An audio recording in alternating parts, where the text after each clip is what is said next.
हम हिंदू, हम जिनके पास दुनिया का सबसे पुराना और गूढ़ ज्ञान है, हम आज खुद अपने इतिहास से अनजान हैं।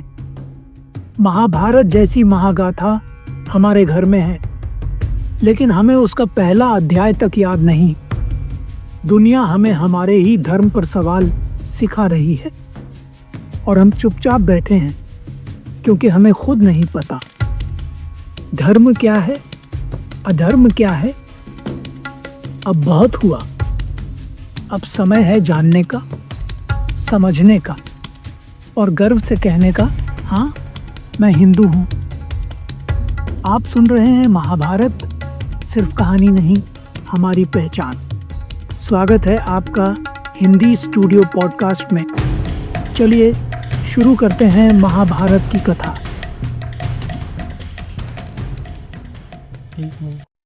नवमोध्यायः महाभारत भाग 9 सौतिरुवाच।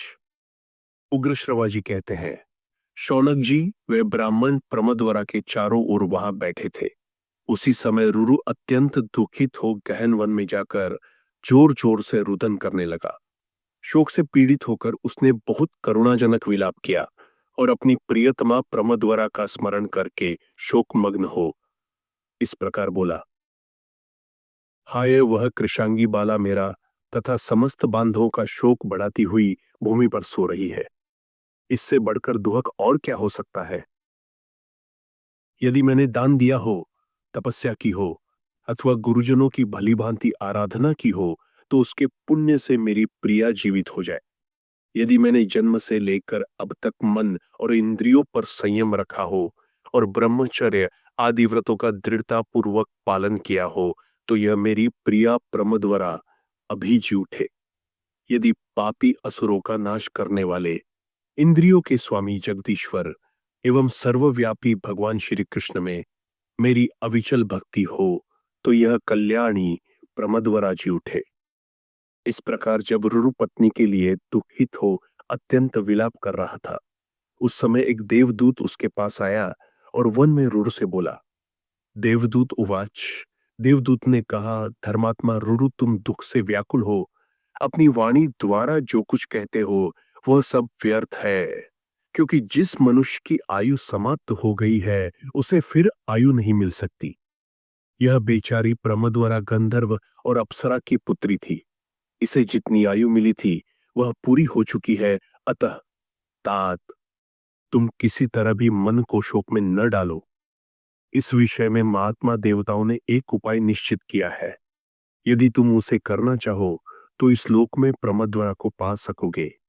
रुरुवाच, रुरु बोला, आकाशचारी देवदूत देवताओं ने कौन सा उपाय निश्चित किया है उसे ठीक ठीक बताओ, उसे सुनकर मैं अवश्य वैसा ही करूंगा।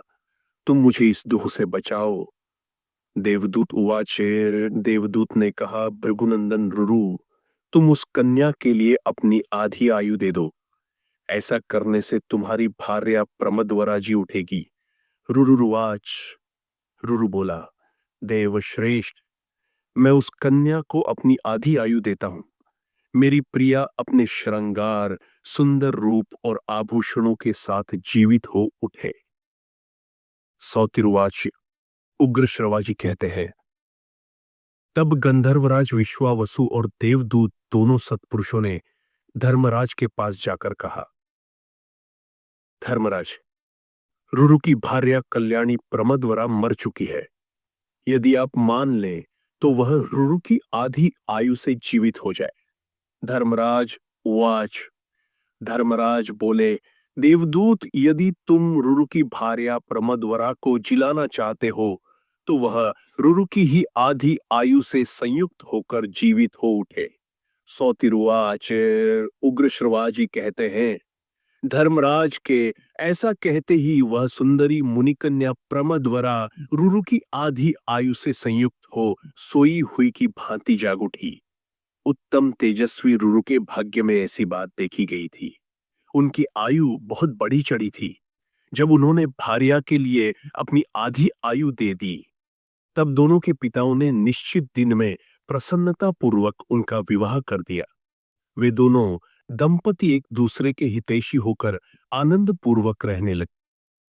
कमल के केसर की सी कांति वाली उस दुर्लभ भार्या को पाकर व्रतधारी रुरु ने सर्पों के विनाश का निश्चय कर लिया। वह सर्पों को देखते ही अत्यंत क्रोध में भर जाता और हाथ में डंडा ले उन पर यथाशक्ति प्रहार करता था। उसे देखते ही उसके क्रोध का पारा चढ़ गया और उस ब्राह्मण ने उस समय सर्प को मार डालने की इच्छा से काल दंड के समान भयंकर डंडा उठाया। तब उस ढूंढू ने मनुष्य की बोली में कहा, तपोधन, आज मैंने तुम्हारा कोई अपराध तो नहीं किया है, फिर किस लिए क्रोध के आवेश में आकर तुम मुझे मार रहे हो। इस प्रकार श्री महाभारत आदि पर्व के अंतर्गत पौलोम पर्व में प्रमदवरा के जीवित होने से संबंध रखने वाला नवा अध्याय पूरा हुआ। दाक्षिणात्य अधिक पाठ का एक श्लोक मिलाकर कुल 24 श्लोक है। क्या तुम चाहते हो कि तुम्हारे बच्चों को तुमसे ज्यादा कुछ पता हो? क्या तुम चाहते हो कि तुम्हारी अगली पीढ़ी तुम्हारे इतिहास से अनजान रहे? अगर आज भी तुम्हारी रूह इस कथा से नहीं हिलती तो समझ लो तुम्हें अपनी पहचान से समझौता करना पड़ा। हमें उन वीरों की याद दिलानी है जिन्होंने धर्म के लिए अपनी जिंदगी दांव पर लगा दी थी। हमें उस बलिदान को याद करना है जिसे इतिहास ने मिटा दिया। लेकिन हम नहीं रुकेंगे, क्योंकि हमें वो यथार्थ सामने लाना है जो अब तक साजिशों के तले दबा रहा। अगर तुम इस अगली कथा को नहीं सुनोगे, अगर तुमने इस बार भी उस सब्सक्राइब बटन को नहीं दबाया, तो ये तुम्हारी चुप्पी नहीं, तुम्हारा अपराध होगा। तुम्हें इस धर्म युद्ध का हिस्सा बनना है, तुम्हें अपना कर्तव्य निभाना है। अगर तुम नहीं उठे तो इतिहास खुद तुम्हारे ऊपर खड़ा हो जाएगा और पूछेगा, क्यों नहीं उठे तुम?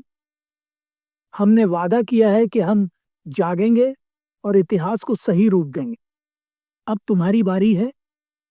तुम्हें अगली कथा सुनने के लिए तैयार रहना होगा, क्योंकि जब तक तुम जागोगे नहीं, तुम्हारी सच्चाई कभी सामने नहीं आएगी। हमारी अगली वीडियो में वो सच आएगा जिसे तुम छुपाना चाहते हो। तैयार रहो, क्योंकि जब तुम जागोगे तब तुम्हें अपने भीतर की शक्ति का एहसास होगा। जय महाभारत, जय सनातन धर्म। आप सुन रहे थे हिंदी स्टूडियो पॉडकास्ट।